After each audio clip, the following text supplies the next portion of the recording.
Pernah dengar daerah paling ujung timur Pulau Jawa yang punya laut biru, gunung mistis, dan legenda air harum? Tempat itu bernama Banyuwangi. Tapi tunggu dulu, siapa sebenarnya yang menyemprot parfum ke airnya? Banyuwangi bukan sekedar kota wisata.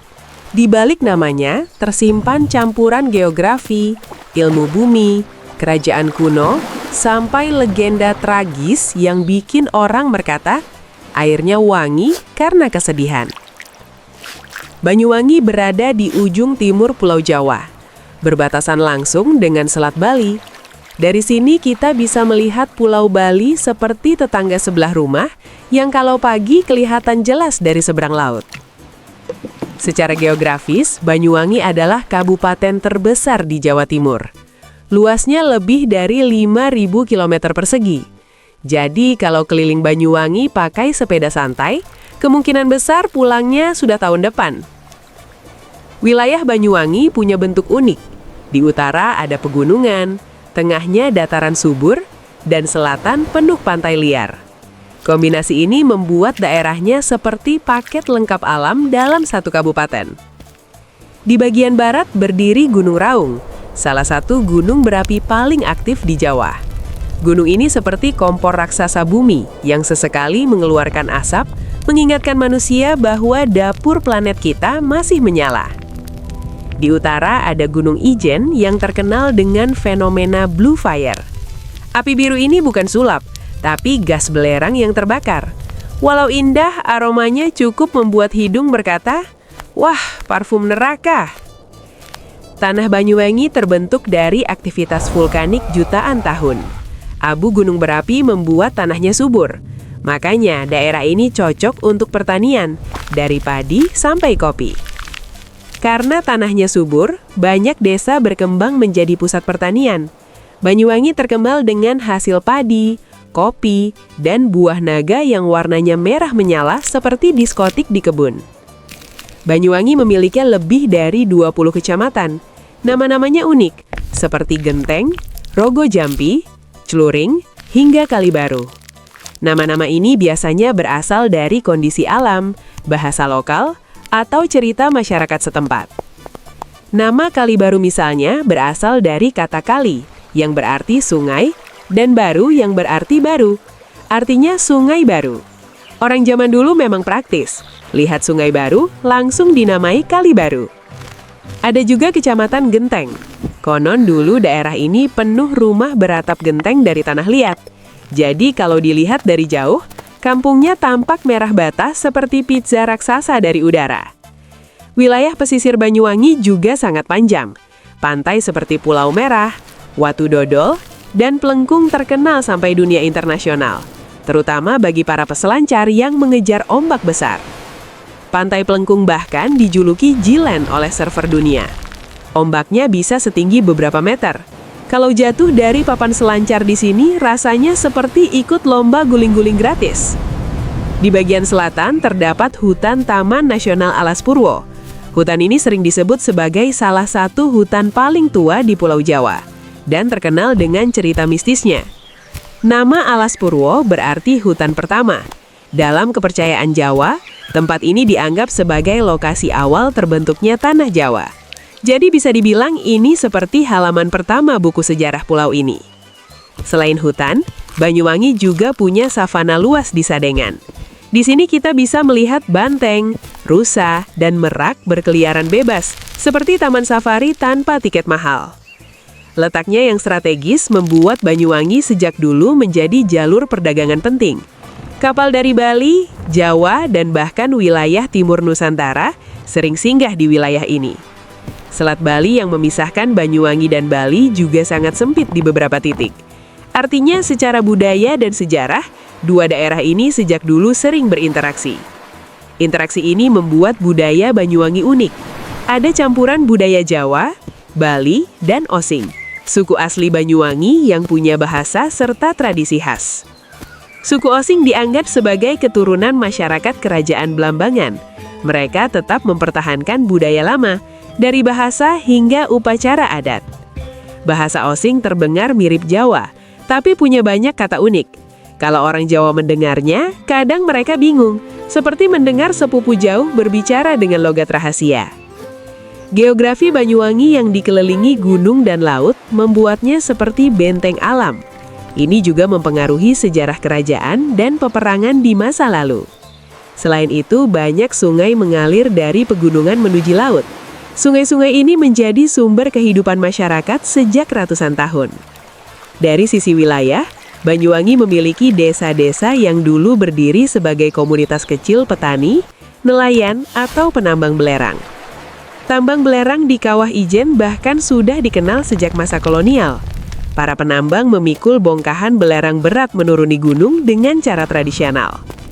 Semua unsur alam ini, gunung, laut, hutan dan sungai membentuk identitas Banyuwangi sebagai daerah dengan kekayaan alam luar biasa. Namun satu hal yang paling membuat orang penasaran adalah nama Banyuwangi. Kenapa air bisa disebut wangi? Untuk memahami jawabannya, kita harus melihat sejarah panjang wilayah ini, dari kerajaan kuno hingga kisah legenda yang terkenal. Dan disinilah cerita Banyuwangi mulai berubah, dari sekedar ilmu bumi menjadi kisah manusia, emosi dan tragedi yang akhirnya melahirkan nama daerah ini. Gunung-gunung di Banyuwangi terbentuk karena aktivitas tektonik antara lempeng Indo-Australia dan Eurasia. Ketika dua lempeng ini bertabrakan perlahan selama jutaan tahun, bumi terlipat, retak, dan akhirnya melahirkan gunung-gunung berapi di Jawa Timur. Tekanan panas dari dalam bumi memanaskan batuan dan menghasilkan magma. Ketika magma naik ke permukaan, terjadilah letusan gunung berapi yang membawa abu, batu, dan mineral yang membuat tanah sekitar menjadi sangat subur. Fenomena Blue Fire di Kawah Ijen sebenarnya bukan api dari lava, tapi gas belerang panas yang keluar dari celah bumi, lalu terbakar saat bertemu oksigen. Hasilnya muncul nyala biru misterius di tengah malam. Suhu gas belerang di Ijen bisa mencapai lebih dari 600 derajat Celcius. Artinya, panasnya cukup untuk membuat air langsung mendidih tanpa kompor. Untung saja, para penambang sudah sangat berpengalaman menghadapi kondisi ekstrim ini. Selain panas bumi, Banyuwangi juga memiliki sistem air bawah tanah yang terbentuk dari batuan vulkanik. Air hujan meresap ke tanah, lalu muncul kembali sebagai mata air yang menghidupi sawah dan desa. Arus laut di Selat Bali juga dipengaruhi perbedaan suhu dan tekanan air antara Samudra India dan Laut Bali. Perbedaan ini menciptakan arus kuat yang membuat laut di sekitar Banyuwangi sangat dinamis.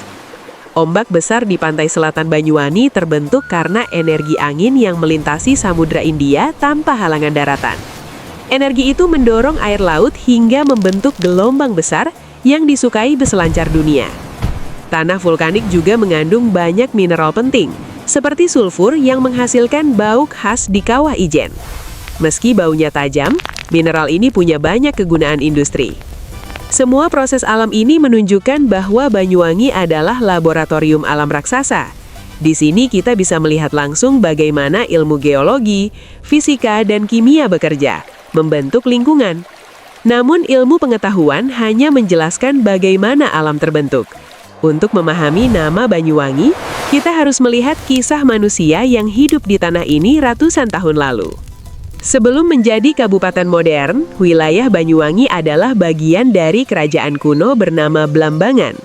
Kerajaan ini berdiri di ujung timur Jawa dan terkenal sebagai benteng terakhir budaya Hindu di pulau itu. Kerajaan Blambangan berkembang sekitar abad ke-13 sampai abad ke-17.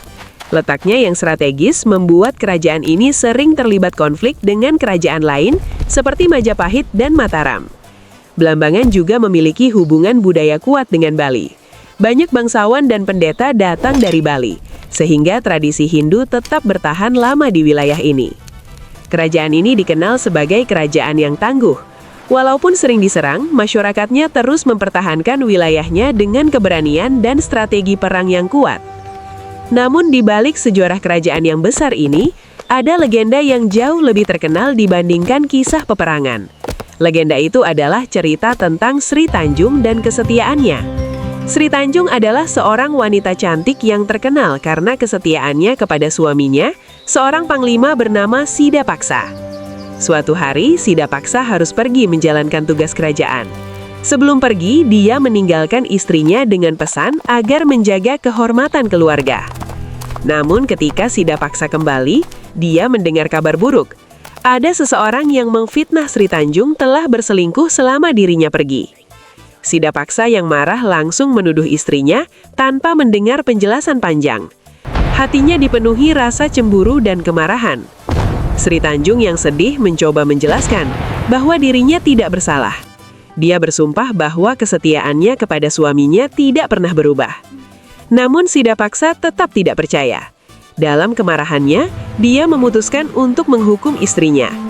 Sebelum dihukum, Sri Tanjung berkata sesuatu yang sangat terkenal dalam legenda Banyuwangi.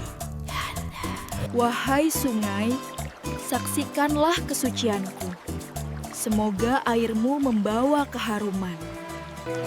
Ia berkata, jika dirinya benar-benar tidak bersalah, maka ketika tubuhnya jatuh ke air itu akan berubah menjadi harum. Kemudian Sidapaksa menjatuhkan tubuh Sri Tanjung ke sungai. Semua orang menunggu dengan tegang. Beberapa saat kemudian, air sungai mengeluarkan aroma wangi yang lembut. Aroma itu menyebar ke seluruh daerah. Sidapaksa langsung menyadari bahwa istrinya memang tidak bersalah, namun semuanya sudah terlambat. Sejak saat itu, masyarakat menyebut tempat tersebut Banyuwangi, yang berarti air yang harum. Nama itu kemudian melekat pada wilayah tersebut hingga akhirnya berubah menjadi Banyuwangi seperti yang kita kenal sekarang. Legenda ini menjadi salah satu cerita rakyat paling terkenal di Jawa Timur dan terus diceritakan dari generasi ke generasi. Meski sulit dibuktikan secara sejarah, kisah Sri Tanjung tetap menjadi simbol kesetiaan dan kejujuran dalam budaya masyarakat Banyuwangi. Selain legenda Sri Tanjung, Banyuwangi juga dikenal dengan berbagai cerita mistis, terutama di kawasan hutan Alas Purwo. Banyak orang percaya bahwa Alas Purwo adalah tempat berkumpulnya makhluk gaib dan lokasi meditasi para spiritualis. Ada cerita bahwa beberapa orang datang ke hutan ini untuk mencari ilmu spiritual atau sekadar bertapa. Namun masyarakat lokal juga sering mengingatkan pengunjung agar tetap menghormati alam dan tidak melakukan hal sembarangan di tempat tersebut. Di beberapa pantai selatan Banyuwangi juga beredar cerita tentang hubungan spiritual dengan Ratu Laut Selatan. Cerita ini sebenarnya bagian dari tradisi budaya Jawa yang menghormati kekuatan alam Laut Selatan. Walau terdengar mistis, cerita-cerita ini justru memperkaya budaya lokal dan membuat Banyuwangi semakin menarik bagi wisatawan. Banyak festival budaya juga terinspirasi dari legenda dan cerita rakyat yang berkembang di masyarakat. Cerita mitos ini sering menjadi inspirasi film, buku, dan cerita horor yang berlatar di Banyuwangi. Namun bagi masyarakat lokal, mitos bukan sekadar cerita seram, melainkan bagian dari tradisi yang harus dihormati. Banyuwangi memiliki festival budaya hampir sepanjang tahun, dari festival gandrung hingga festival kopi.